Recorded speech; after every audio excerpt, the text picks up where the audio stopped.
Well, hello everyone. Thank you all for coming out this afternoon. So I had a bad go of things in about third grade or so. I came down with strep throat something like a dozen times that year. And every time I did, I had to stay home from school, of course. And so I wasn't too upset about it. It was nice being able to stay home from school. And another bonus was that every time I was sick, my mother would come in with one of those old-fashioned mercury thermometers, like the one you can see here, and she would put it under my tongue to take my temperature. And I admit I was a little clumsy when I was a kid, and I was also prone to talking to myself, even when no one else was around. And so not infrequently, after she would put the thermometer in, it would end up falling on our hardwood floor, and this would happen. It would shatter. And the mercury would go spilling out all over our floor. But I admit I was always kind of secretly excited when that happened because I loved watching the mercury go scattering all over. It was like these little liquid ball bearings spilled all over our floor. And my mother was actually very cool about the whole thing. She never panicked, she never evacuated the house or anything like that. She would actually get down on her hands and knees with a toothpick, and she would brush the little spheres of mercury toward each other. And my favorite part was always when there were two spheres right next to each other, and she would give one the final nudge, and then they would jump together into one slightly bigger sphere that was perfectly seamless. And I just thought it was the most fascinating substance that I'd ever seen. It was a liquid, but it was also a metal, very shiny and gorgeous. And we actually kept all of the thermometer mercury that I broke over the years in a little pill jar on a knick-knack shelf in our house. And every once in a while, my mom would get it around and whisk it around the lid and let us feel how heavy it was. It was really an amazing thing. And that's really how I got interested in the periodic table for the first time, was through this element, through mercury. And so when we were introduced to the periodic table in science class at some point, maybe even that same year, I don't quite remember when, I looked for mercury immediately on the periodic table. That's the element I wanted to find. And I couldn't find it. It just wasn't on there. And I thought, boy, that's strange. I thought mercury was an element. And of course, it was on there. But the element symbol for mercury is Hg. Neither of those letters are actually in the word mercury. And I thought, well, boy, that's kind of stupid. Why is that the chemical symbol for this element? So I looked into it a little deeper, probably asked some annoying questions of people, and found out that it came from some Greek and then some Latin words. And I thought, oh, that kind of makes a little sense.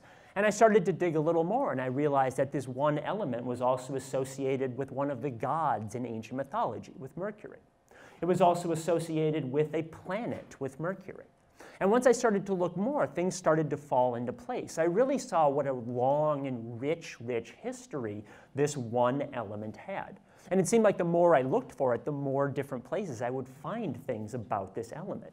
It has a long history in mythology, but also alchemists were obsessed with mercury. They did all sorts of experiments with it. Early scientists loved using mercury too. Even things like colonizing the New World. They were shipping whole galleons of mercury back and forth to help with mining and other things like that. This element really had a long and incredible history. And it even had kind of an odd, unusual connection to American history that I found out. I was over in the Heinz Chapel this morning, and I saw that one of the little stained glass pieces they have over there is Lewis and Clark. And I was very happy because I'm from South Dakota, and so we always had a very long Lewis and Clark section of our local history class. We learned about them every single year. But I didn't realize they had kind of an unusual connection to mercury through this man right here. His name was Dr. Benjamin Rush. He was a founding father. He signed the Declaration of Independence, very important early American. He was also a physician. And there's a very famous story of him staying behind during a yellow fever epidemic in Philadelphia in the 1790s. A lot of other doctors kind of fled out of the city, but he stayed behind and cared for a lot of people, very brave of him. Unfortunately, Dr. Rush's pet treatment for pretty much any ailment was sort of this mercury chloride sludge that he would force feed them, often until their hair started falling out, their teeth would get loose and fall out, they would start to drool out of the side of their mouth. It was really awful stuff. The basic idea in medicine at the time was that you fight fire with fire. If you had an ugly illness, you feed them something that will cause an equally ugly reaction. Unfortunately, he probably ended up hurting a lot of people who might have been spared the yellow fever, but it was still very brave of him to stay behind. Anyway, Dr. Rush decided these pills were really great, and so he ended up getting a patent on what were known as Dr. Rush's bilious pills. They were these very, very large pills. Each was about 4 times the size of an aspirin.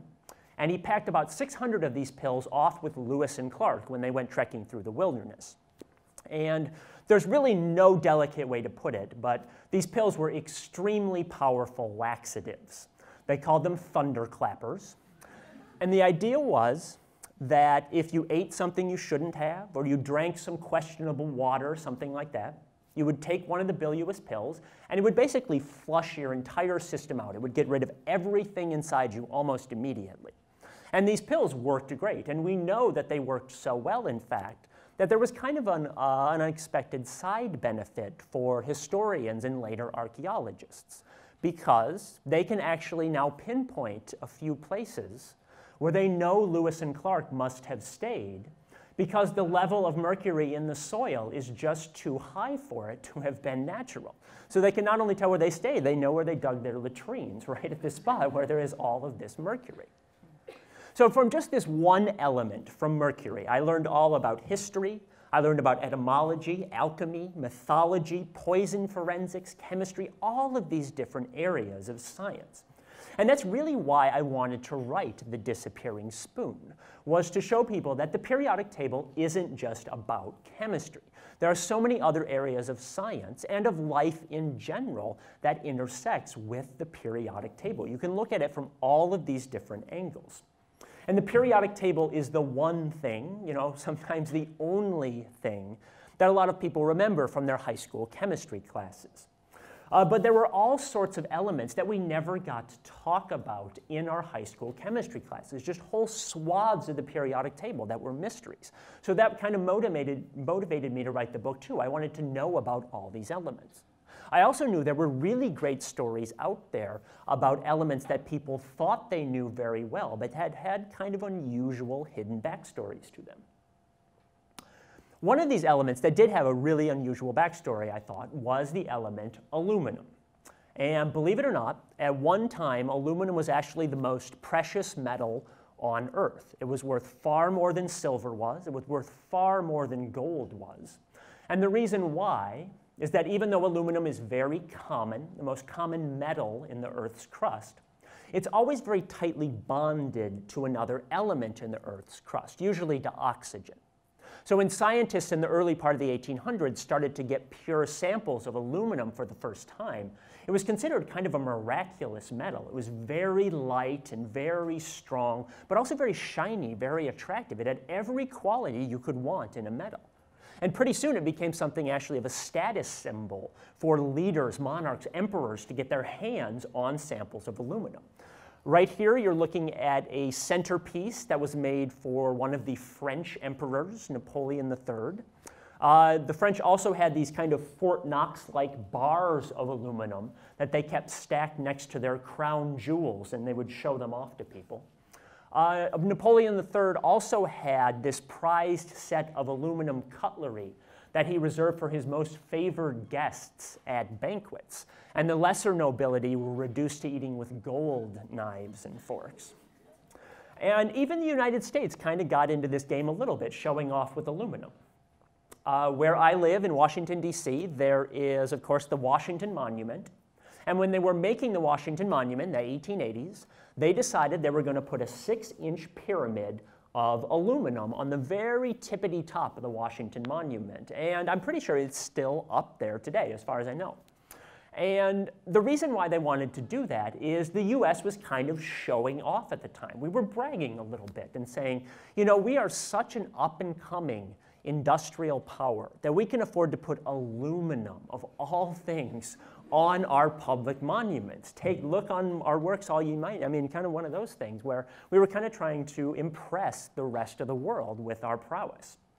Of course, right after it went up there, the aluminum market crashed completely due to a couple of chemists, a couple in Europe and one in the United States, The US chemist was a young man, very young man, named Charles Hall, who actually discovered the process for making aluminum on industrial scales just a year out of college. He was very, very young. He was called the aluminum boy wonder when he discovered this process.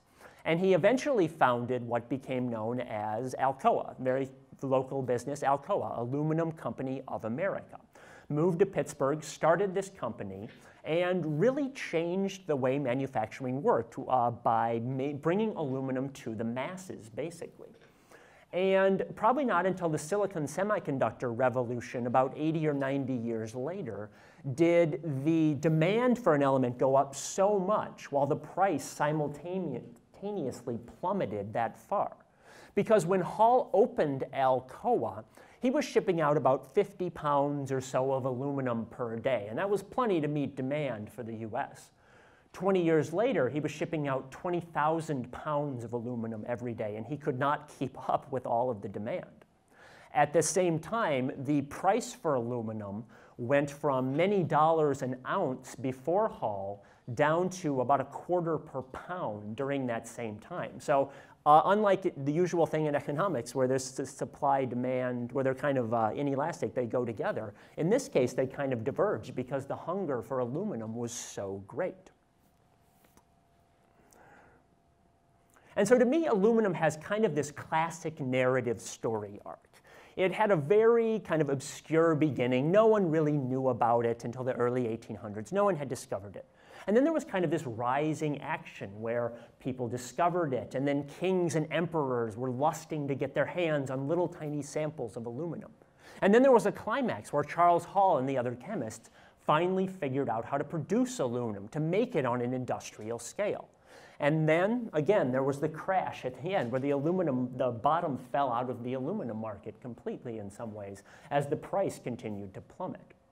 And I really think it depends on your point of view whether aluminum was better off before or after.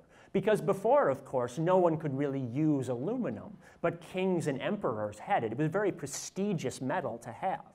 Nowadays, anyone can get their hands on aluminum, but no one really wants to. It's in pop cans and Little League baseball bats and things like that. It's become kind of a passé metal. So I think you could look at it both ways, whether aluminum was better off before or after. And I go back and forth about which way I really think it was better off in. So if I'd had to give a name to this talk, I would have called it something like, can the periodic table tell a story? Not, can the periodic table tell a story? But more like, boy, can the periodic table tell a story, with no question mark. Because to me, it was always obvious that it could. Science, you can really learn a lot about science from stories. I just think that's the way the human mind remembers information best, when it's presented in story form. And you can get a lot more science out of it, out of these stories than you might think. It's really a good way to engage in the field. And the periodic table is probably the richest source of stories out there because, again, it intersects with so many areas of life. People eat and breathe the periodic table.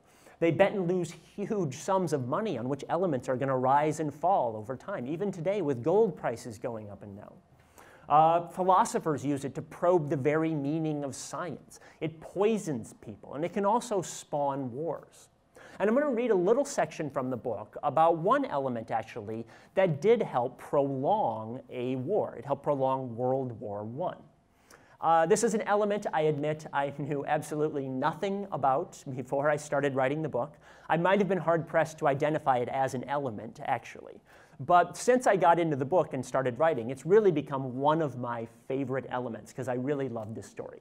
It's element 42, molybdenum.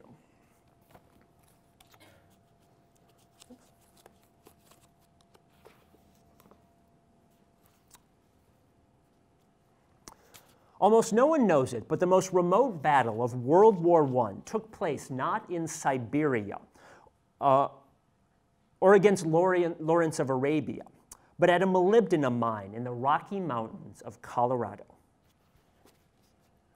After its gas, Germany's most feared weapons during the war were its Big Berthas, a suite of super heavy siege guns that battered the soldiers in the trenches of France and Belgium.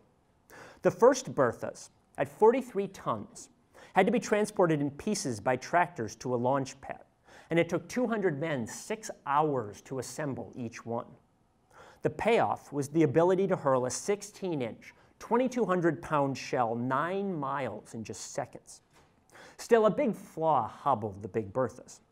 Lofting a 1-ton mast took whole kegs of gunpowder, which produced massive amounts of heat, which in turn scorched and warped its 20-foot steel barrels. After a few days of shooting, even if the Germans limited themselves to a few shots per hour, the gun itself was often shot. The famous Krupp Armament Company found a recipe for strengthening the steel, though, spiking it with molybdenum. Molybdenum could withstand the excessive heat because it melts at about 4,800 degrees Fahrenheit, thousands of degrees hotter than iron, the main metal in steel. Doping steel with the big molybdenum atoms basically gummed the iron atoms up and prevented them from sliding around and melting. The Germans were soon blazing away at the French and British with the second generation of their Moly steel guns. But Germany soon faced another huge Bertha setback. It had no supply of molybdenum and risked running out. In fact, the only known supplier was a bankrupt, nearly abandoned mine on Bartlett Mountain in Colorado. Before World War I, a local had laid claim to Bartlett upon discovering veins of ore that looked like lead or tin. Those metals would have been worth at least a few cents per pound, but the useless molybdenum he found cost more to mine than it fetched. So he sold his mining rights to one Otis King, a feisty 5'5" banker from Nebraska. Always enterprising, King adopted a new extraction technique that no one had bothered to invent before, and quickly liberated 5,800 pounds of pure molybdenum, which more or less ruined him.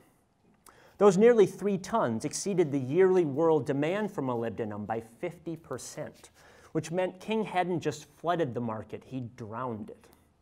Noting at least the novelty of King's attempt, the US government mentioned it in a mineralogical bulletin in 1915. Few noticed the bulletin except for a Behemoth International mining company based in Frankfurt, Germany, with a US branch in New York. According to one contemporary account, Metallgesellschaft had smelters, mines, refineries, and other, quote, tentacles all over the world. As soon as the company directors read about King's molybdenum, they mobilized and ordered their top man in Colorado, Max Schott, to seize Bartlett Mountain. Schott, a man described as having eyes penetrating to the point of hypnosis, sent in claim jumpers to set up stakes and harass King in court, a major drain on a floundering mine. The more belligerent claim jumpers threatened the wives and children of the miners and destroyed their camps during a winter in which the temperature dropped to 20 below sometimes. King hired a limping outlaw named Two Gun Adams for protection. But the German agents got to King anyway, mugging him with knives and pickaxes on a mountain pass and hurling him off a sheer cliff. Only a well-placed snowbank saved his neck. As the self-described tomboy bride of one miner put it in her memoirs, the Germans did everything short of downright slaughter to hinder the work of his company. King's workers took to calling the unpronounceable metal they risked their lives to dig up, Molly be damned. Germany ended up shipping all of that molybdenum to, the company ended up shipping all that molybdenum to Germany through underground channels. And it wasn't until a few years later that the US finally figured out what was going on, that all of this metal was ending up in Germany. They finally stepped in and kind of put the kibosh on that and ended it. And eventually, though, I should have backed up. Schott did end up buying the mine for a pretty paltry sum, about $40,000, and then he started shipping it overseas. Sadly, though, the efforts to shut the mine down came too late to disable Germany's Big Berthas. As late as 1918, Germany used the Moly steel guns to shell Paris from the astonishing distance of 75 miles. The only justice was that Schott's company went bankrupt after the armistice, when molybdenum prices bottomed out. King returned to mining and became a millionaire by convincing Henry Ford to use Moly steel in car engines. But Moly's days in warfare were over. By the time World War II rolled around, molybdenum had been superseded in steel production by the element right below it on the periodic table, tungsten. And unfortunately, during World War II, history kind of repeated itself. Germany once again decided they needed stronger, better steel, and they found out that tungsten did an even better job of molybdenum, making steel tough. Unfortunately, they had no indigenous supply of tungsten, so they started buying it from another country, Portugal, who was supposed to be neutral during World War II, but really ended up profiteering on the whole thing. And so one of the reasons why Germany was able to hang on as long as it did during the two world wars was their superiority when it came to making metals for armor and weapons and things like that. So it all boils down to, at least this facet of it, to the periodic table.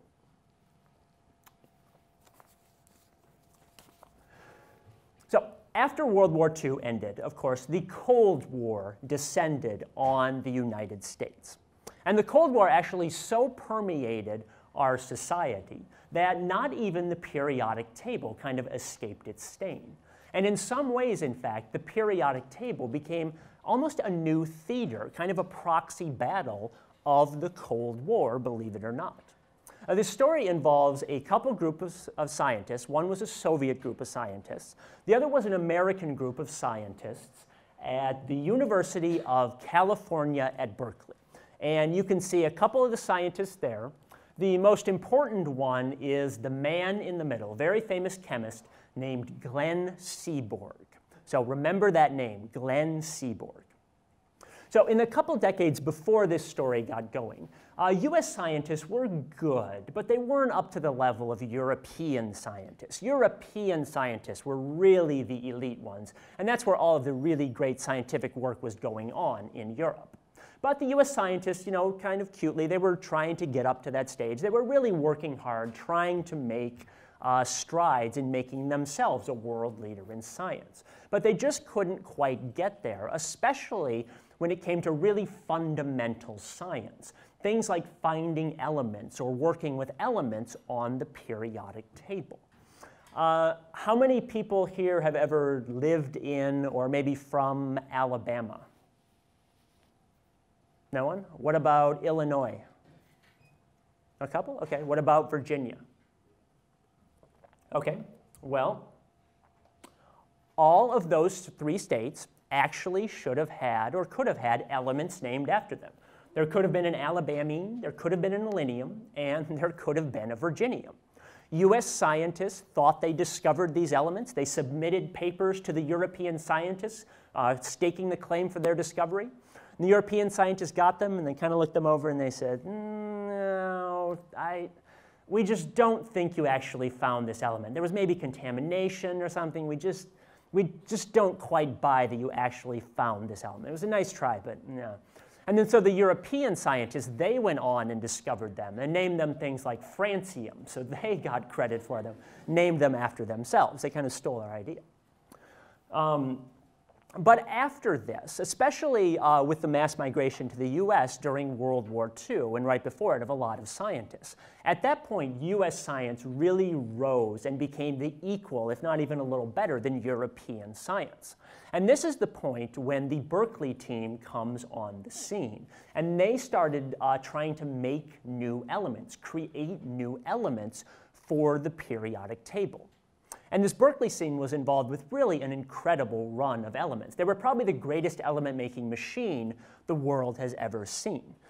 Teams there discovered elements 93, 94, 95, 96, 97, 98, 99, 100, 101, on and on and on. Box after box after box on the periodic table was inked in by these people. And Glenn Seaborg was the one kind of at the center of it all.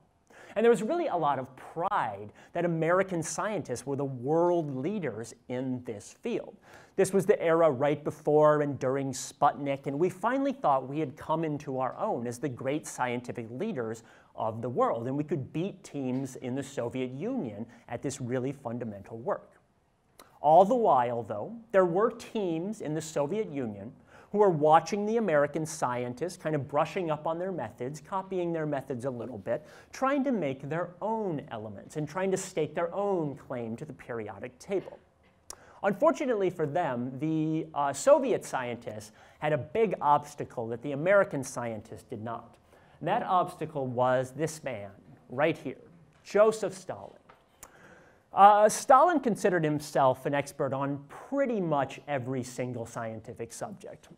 He thought he was especially sharp with the human sciences, like psychology, biology, economics, things like that. But he thought he knew a lot about the physical sciences too, chemistry, physics, things like that. Except he had a bit of a problem with 20th century science. He didn't like quantum mechanics, and he didn't like relativity. They just sounded a little kind of spooky to him and counterintuitive, and he just didn't want good Soviet scientists working on these weird fields. So he was basically set to outlaw quantum mechanics and relativity in the Soviet Union. And if anyone wanted to practice them, he was basically going to ship them off to the Gulag and let them die there, or maybe drag them out in the woods and shoot them. I mean, he really had no compunctions about doing this to anyone, especially scientists. And he was getting ready to kind of do this when a very brave advisor sort of raised his hand at a meeting and said, Premier Stalin, this, rounding up all the physicists, this might hurt the Soviet nuclear weapon program just a little bit if we kill all of our top physicists. And Stalin thought about that for a second, and he decided that this guy was right, that it would be a bad idea. And he actually made a very magnanimous pronouncement. And he said, leave the physicists in peace. We can always shoot them later. And so these were the kind of obstacles that scientists were facing in the Soviet Union. And the periodic table wasn't necessarily immune from these kind of pressures because they were dealing with things like making plutonium and other elements that you would want to use in nuclear bombs. But after Stalin died, things loosened up a little bit. And the Soviet scientists founded their own institute, started working on making elements on the periodic table. And in the early 1960s, they published a paper claiming to have beaten the Berkeley team to one of the elements. And the Berkeley team did not take this very well, getting beat to one of the elements. That was their field. So they got a hold of the Soviet scientist paper, and they looked at it and kind of read it through, and they said, well, no, we just don't think you actually found this element. It might have been contamination or something. Basically, they did to the Soviet scientists what everyone had been doing to the American scientists for so long. Meanwhile, Berkeley started working, and they said, well, we did actually discover this element, though, so we should get credit for it. Meanwhile, the Soviets had been working, and they found the next element on the periodic table. And they said, we're now 2 ahead of the Berkeley team. And the Berkeley team got their results, said, no, you didn't do it again. You messed up again. But we actually made this in the meantime. And the Soviet scientists got their paper, and they said, no, we don't think you actually made this element. So it kept going back and forth like this. One team would find an element, the other team would shoot it down. The other one would find an element, and they would shoot it down. It kept going back and forth, just endless arguments about who had actually discovered these elements.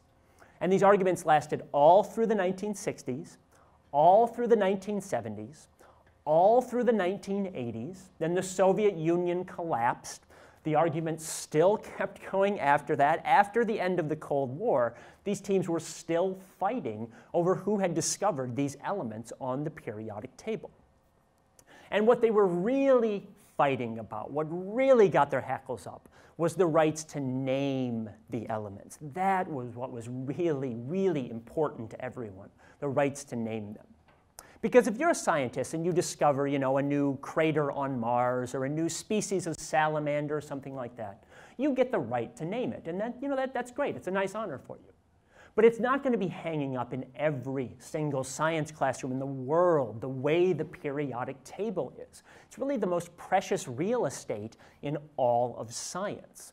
And the Americans had done something during this naming war that really made the rest of the world mad. It was kind of considered typically boorish, kind of a typically American thing to do.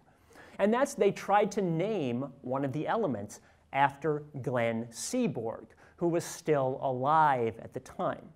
And the informal rule had always been that elements were kind of like postage stamps. You had to wait till someone died, and then you could put them on the periodic table, not while they were alive. But the Americans said, no, Glenn Seaborg was the most important scientist probably since Mendeleev when it came to the periodic table. We want to put him on the periodic table. And the Americans and the Soviets actually had to turn everything over to this international tribunal to try to decide and sort all this out. And they argued for years, the tribunal did, and they finally came back and they said, okay, well, we just can't let you name this element after a living person. It's just not done. We're sorry.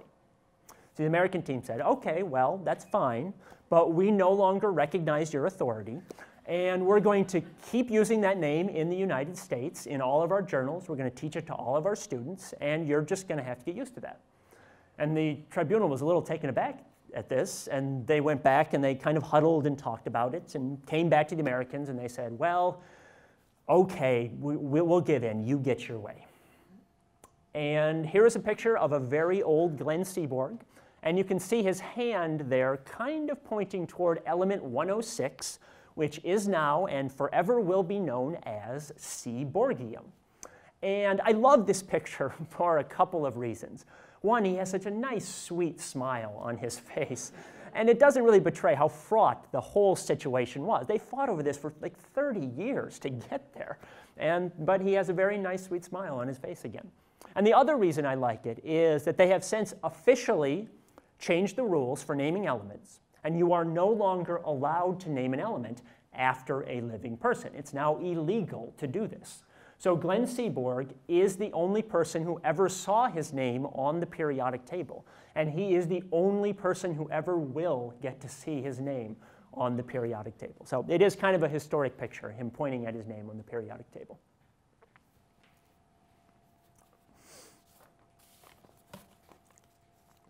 So I've talked a little bit now about kind of these big national stories, world wars and the Cold War, things like that.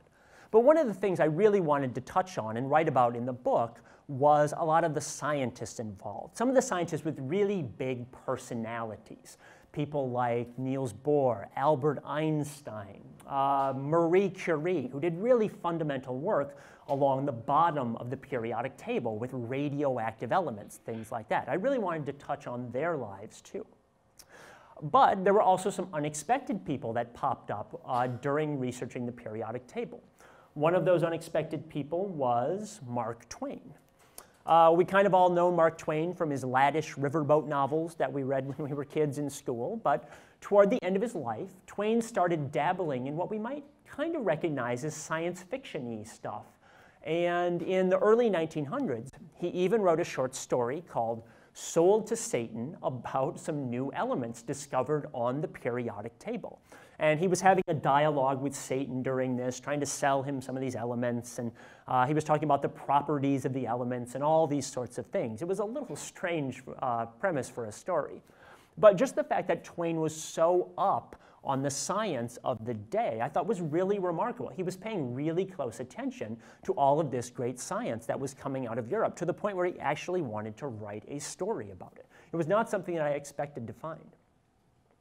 But the next section, the short section I'm going to read, is actually about one of the scientists who was one of the bigger personalities on the periodic table. He's not a very well-known scientist, though, and I think that's kind of unfortunate. And he deserves to be better known, both for the really important work that he did, but also because he had kind of a fun, outsized, colorful personality. Scientist's name is Georgy Hevesy.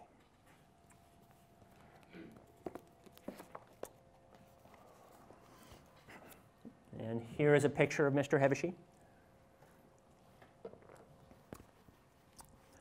In 1910, Georgy Hevesy arrived in England to study radioactivity. His university's lab director in Manchester, Ernest Rutherford, immediately assigned Hevesy the Herculean task of separating out radioactive atoms from non-radioactive atoms inside blocks of lead. And actually, the job turned out to be not Herculean, but impossible. Rutherford and everyone else then assumed that the radioactive atoms, called radium-D, were a unique substance chemically. In fact, radium-D was just radioactive lead, and therefore could not be separated chemically. Ignorant of this, Hevesy wasted 2 years tediously trying to tease lead and radium-D apart before finally giving up. Hevesy, a bald, droopy-cheeked, mustached aristocrat from Hungary, also faced domestic frustrations. Hevesy was far from home and used to savory Hungarian food, not the English cooking at his boarding house. And after noticing patterns in the meals served there, Hevesy grew suspicious that, like a high school cafeteria recycling Monday's hamburgers into Tuesday's beef chili, his landlady's fresh daily meat was anything but. When confronted, she denied this, so Hevesy decided to seek proof. Miraculously, he'd achieved a breakthrough in lab around that time as well. He still couldn't separate the radium-D out, but he realized he could maybe flip that to his advantage. He'd begun using the possibility of injecting minute quantities of dissolved lead into a living creature, and then tracing the element's path, since the creature would metabolize the radioactive and non-radioactive atoms in the same way. The radium-D would then emit little beacons of radioactivity as it moved throughout the body. If this worked, Hevesy could actually track molecules inside veins and organs, an unprecedented degree of resolution. Before he tried this on a living being, Hevesy decided to test his idea on the tissue of a non-living being, a test with an ulterior motive. He took too much meat at dinner one night, and when the landlady's back was turned, sprinkled hot powdered radioactive lead all over it. She gathered his leftovers as normal, and the next day Hevesy brought home a newfangled radiation detector from his lab buddy, Hans Geiger. Sure enough, when he waved it over that night's goulash, Geiger's counter went furious. Click, click, click, click, click, click, click, click, click. Hevesy confronted his landlady with the evidence. But being a scientific romantic, Hevesy no doubt laid it on a little thick as he explained the mysteries of radioactivity.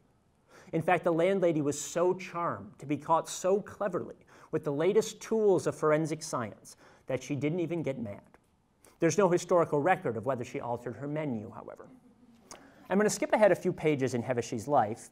In the meantime, the next couple decades or so, he was traveling around Europe to a lot of different labs, and he also kept going with this work on what became known as chemical tracers, basically small bits of radioactive material that move throughout your body and emit little beacons of radioactivity. It's the same basic thing they use in a lot of medical imaging today. That came from George Hevesy. And he kept getting nominated for the Nobel Prize for this work, but kept losing out for various reasons. Saddened but unbowed, Hevesy left Copenhagen for Germany again and continued his important experiments on the chemical tracers.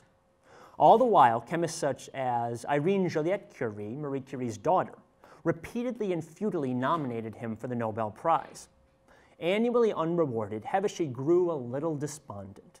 But the obvious injustice aroused sympathy for Hevesy, and the lack of a prize strangely bolstered his status in the international community.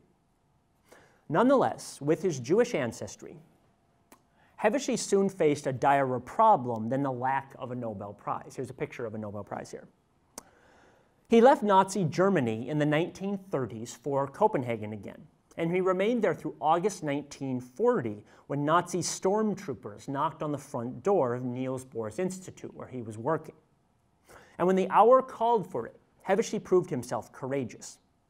2 Germans, one Jewish and the other a Jewish sympathizer and defender, had sent their gold Nobel Prize medals to Bohr for safekeeping in the 1930s, since the Nazis would likely plunder them if left in Germany. However, Hitler had made exporting gold a state crime, so the discovery of the medals in Denmark could lead to multiple executions. Hevesy suggested they bury the medals in the backyard, but Bohr thought that that was a little obvious. So as Hevesy later recalled, while the invading forces marched in the streets of Copenhagen, I was busy dissolving the metals in liquid. To use this, he used aqua regia, a caustic mix of nitric and hydrochloric acids that fascinated alchemists because it could dissolve royal metals such as gold. When the Nazis ransacked Bohr's Institute, they scoured the building for loot or evidence of wrongdoing, but they left the beaker of orange aqua regia untouched. Hevesy was forced to flee to Stockholm in 1943. But when he returned to his battered laboratory after VE Day, he found the innocuous beaker undisturbed on a shelf. He precipitated out the gold, and the Swedish Academy later recast the medals for the scientists who'd sent them. Hevesy's only complaint about the ordeal was the day of lab work he missed while fleeing Copenhagen. And I am glad to say that Hevesy did actually win the Nobel Prize just a couple years later, and it was for his work on the chemical tracers. So the stunt with his landlady did eventually end up paying off for him with a Nobel Prize. So that's a good lesson for everyone, I think. So I'm going to wrap up the talk with a little bit of reflection on the periodic table itself. The Cold War story, one of the things it showed was that the periodic table really has changed a lot, even in the past half century or so. I've had people come up to me after reading my book, and they hadn't looked at a periodic table in 30, 40, sometimes 50 years. And they were amazed at how much it looked different, how much it had changed from what they remembered, especially how many more elements there were. And one thing people always want to know is, well, are there more elements out there waiting to be discovered? Will they have more for the periodic table? And the answer is, well, maybe kind of. You see, scientists aren't going out in the world anymore and getting their fingernails dirty and finding elements. They're actually making them in laboratories nowadays. It's very, very difficult, very laborious work to do this. But they have found new elements recently. The latest brand new element added to the periodic table was element 117 down there in the bottom right corner.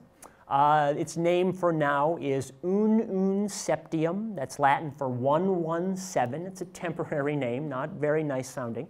But the reason I really like this element is because it kind of filled in. There was a gap before there on the periodic table, and this element filled it in. And the rest of the elements were discovered in completely haphazard order. Just wherever a scientist found one, they would put it on the periodic table piece by piece all over the place. We've really never had a nice, complete, squared-off periodic table with a full row the way we have one now. It's kind of a special moment in the history of the periodic table, especially because this could be the only nice, complete, squared-off periodic table we ever get to have. Scientists are already working on making new elements. Maybe the next one they discover will be 119, unenium, or maybe 120, something like that. And once we get down there, of course, you have to go to the next row on the periodic table. But these elements that they're working with down here, it might take a decade of work to discover these elements. And you might only get 5 or 6 atoms of these elements at the end of all of that work. And they might decay in just a few milliseconds. It's kind of hard to tell they're even there. They only exist on computer hard drives. No one's ever seen these elements. They're so fragile and fall apart so quickly that we don't know how far we can get across another row of the periodic table. And it could be that we just reach a point where we can't make these new elements anymore. There might be a last element where we just can't quite get across or get past that point. And that might be the final element on the periodic table. And so when people hear that, they want to know, well, is the periodic table kaput at that point? Is it done, never to change again in all of its history? And the answer again is, well, maybe, but maybe not. One of the real delights of writing the book was getting to see all of the alternative arrangements of elements that there are out there. We're very used to our kind of castles with turrets look with a little landing strip on the bottom that we see in every textbook. But people have spent thousands of hours making new and different periodic tables.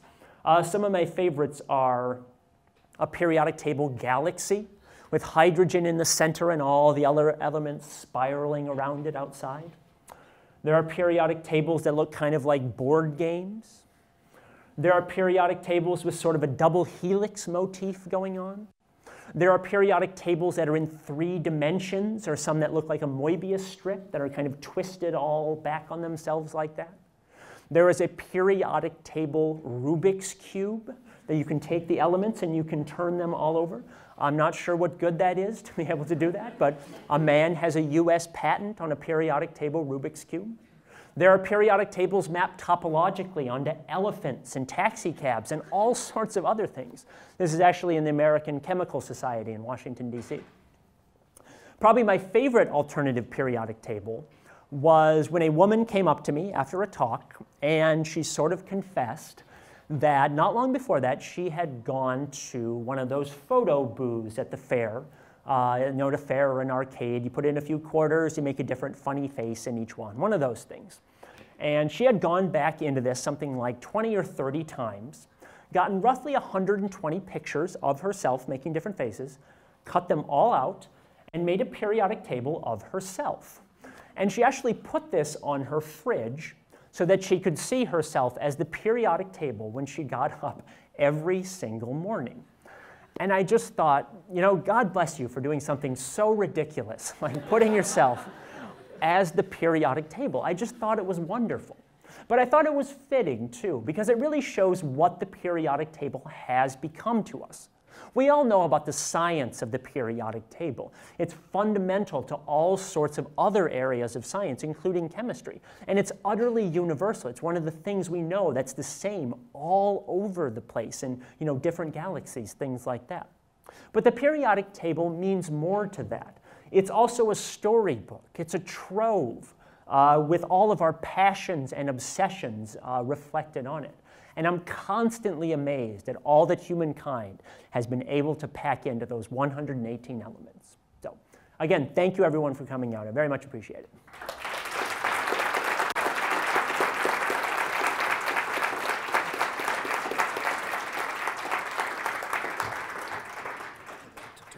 Yeah, I'm happy to take questions if anyone has any or anything like that.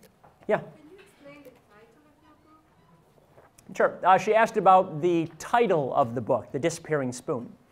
That's actually about a story about another element on the table. The element is, I can use this to find it, gallium right there. And as you can see, gallium sits right below aluminum on the periodic table. So they're very, very similar, have very, very similar properties. And in fact, if you had a chunk of gallium and a chunk of aluminum sitting in front of you, you really wouldn't be able to tell them apart. Except gallium has one unusual property, and that it melts at about 85, 86 degrees or so. So even if you put it in the palm of your hand, it will start to soften up. It will start to melt. And the title, The Disappearing Spoon, comes in because it's sort of a classic nerdy science prank to make a spoon out of gallium metal, and then you serve it to somebody with hot coffee or tea or something, and they, of course, just think it's an aluminum spoon, and they start to stir, and then the head of it disappears on them. So that's where disappearing spoon comes from. Yeah?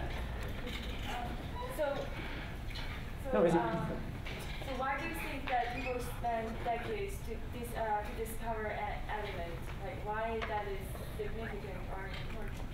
She asked why do people, basically bother spending so much time making these elements. A lot of people want to know even, are they real elements? Can we count these as real elements? And yeah, we can count them as real elements. And there's a couple things that making these elements are good for. They help us probe our theories about the way atoms work and the nucleus works especially, because that's the important part in making elements, is getting a nucleus together. So they're good for testing theories, things like that. Sometimes there are kind of trickle-down applications for making radioisotopes for things like medicine or other fields, things like that. But I really think the reason people do it is just, it's kind of human nature to see how far you can push things, to try to explore and get as many boxes as we possibly can on the periodic table. And even if no great invention ever comes of these things, I still think people will be obsessed enough to kind of want to push the boundaries and keep going and see how big we can make the periodic table. Yeah? Do you think that can we find new elements like in Mars or in like outer space somewhere maybe?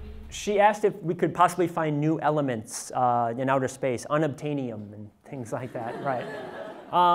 The answer is probably not, because we know that there are no gaps on the periodic table, because element 1, hydrogen, there's 1 proton in the nucleus. Element 2, helium, there's 2 protons, and on and on. So we know there are no gaps in the periodic table. And the elements toward the end are just so fragile and fall apart so quickly, it's kind of hard to imagine the kind of circumstances where there could be large enough samples of them to basically exist for more than a little bit of time. So it's kind of unlikely that we would be able to find new elements out there like that. Yeah. So in your book, you talk a lot about scientists, but not for what they're mostly known for. So for example, you talk about Bunsen, but not about the Bunsen burner, and Lewis and how he was screwed over for a Nobel Prize. Were there any stories that didn't make it into the book that most scientists don't know about common names or common elements?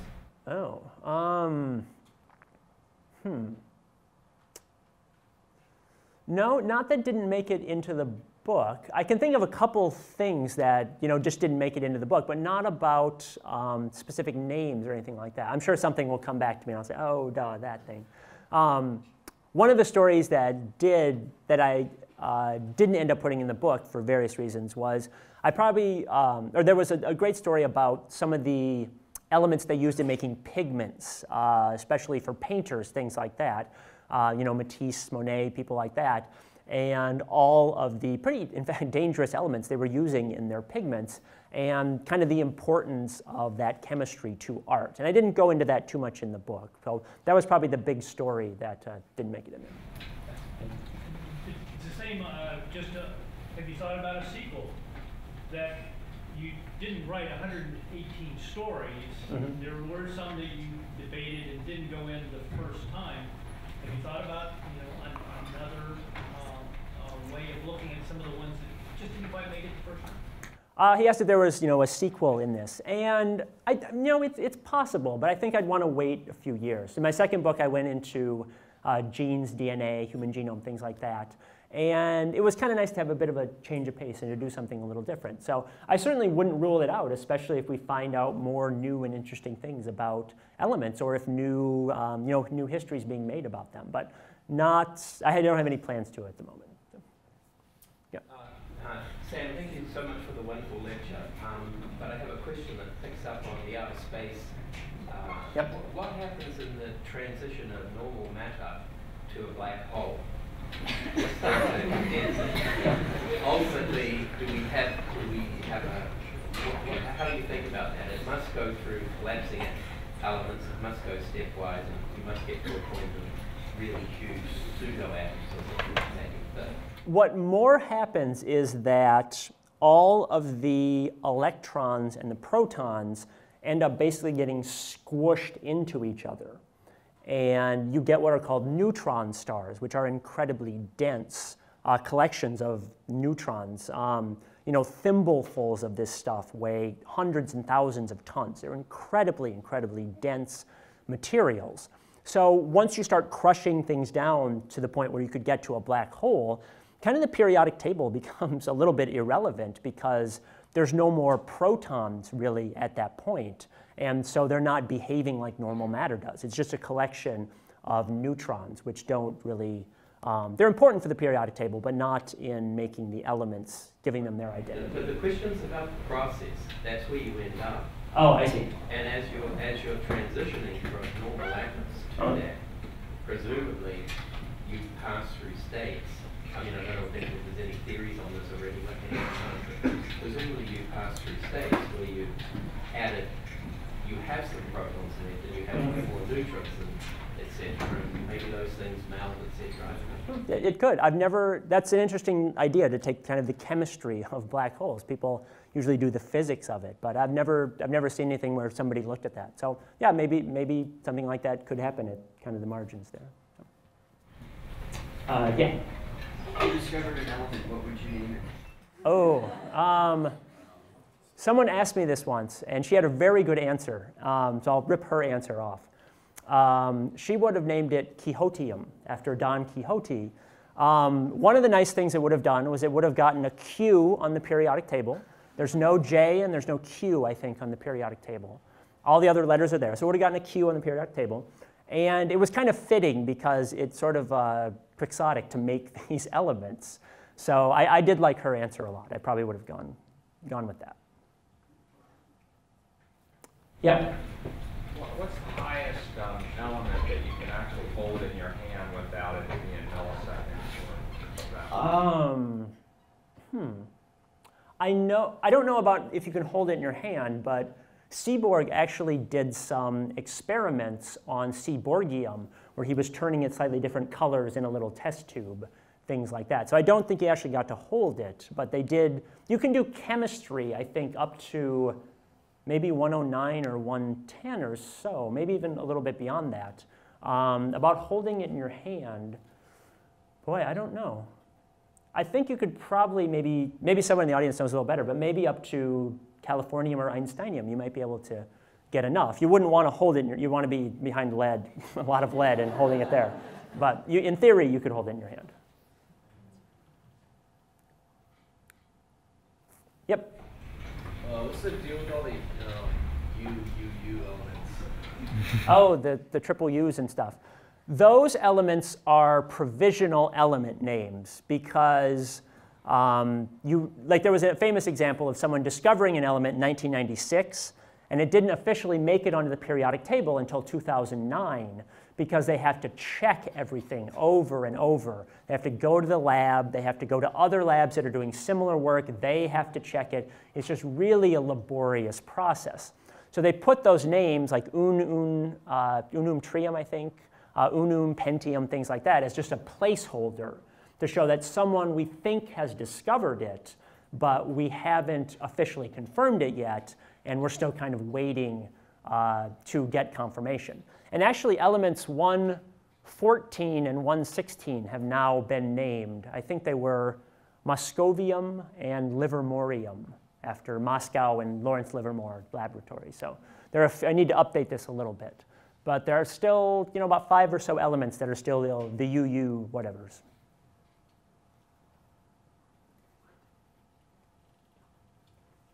Anyone else?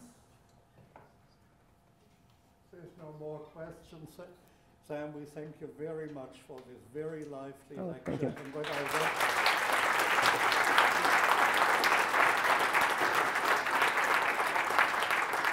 And when I read your book for the first time, I thought it should be called The Living Periodic Table. The Living? But the Disappearing Spoon is so much nicer. Okay.